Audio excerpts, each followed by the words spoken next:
Have you ever wondered what makes you, you? What is this consciousness that we all experience?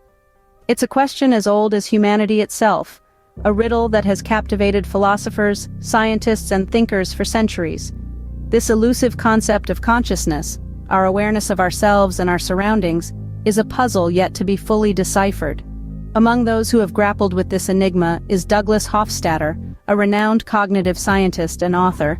In his Pulitzer Prize-winning book Godel, Escher, Bach, An Eternal Golden Braid, Hofstadter takes us on an intellectual journey seeking to unravel the mysteries of consciousness.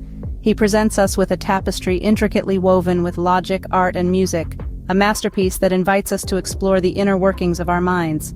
So how does Hofstadter explain this puzzling concept of consciousness? Let's dive in. Imagine a snake eating its own tail, or a mirror reflecting another mirror. What do you see?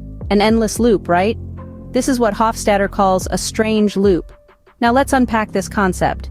In Hofstadter's book, a strange loop is described as a sequence of levels, in which each level is part of the next, but eventually circles back on itself.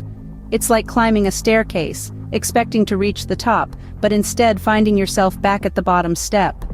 This bizarre, seemingly paradoxical concept is what Hofstadter believes is at the core of our consciousness. You might be wondering, how does this apply to consciousness?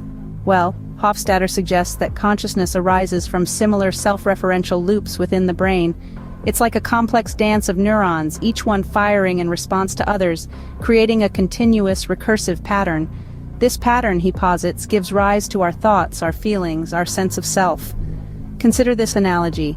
Imagine you're a character in a video game. You're running around, completing quests, interacting with other characters. You're aware of the game world, but you're not aware that you're actually in a game.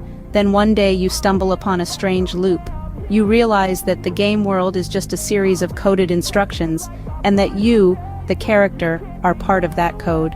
In that moment you become self-aware. You understand your existence within the game. This is how Hofstadter sees our consciousness.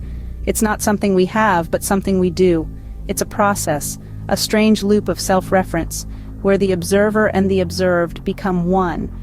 It's the brain observing its own processes, and in doing so creating the experience of I, the sense of a unified self. So, if our consciousness is a strange loop, what does that say about our sense of I or self? Think of a whirlpool. It's a dynamic, ever-changing entity, yet we perceive it as a single, coherent structure. According to Hofstadter, this is similar to how we perceive our I. Now let's delve into Hofstadter's concept of I. He proposes that the I is not a static entity but rather a narrative spun by our brains. This narrative weaves together our experiences, thoughts, and feelings to construct a coherent story that gives us a sense of identity. It's like an author writing a book, where each chapter represents a different phase of our life.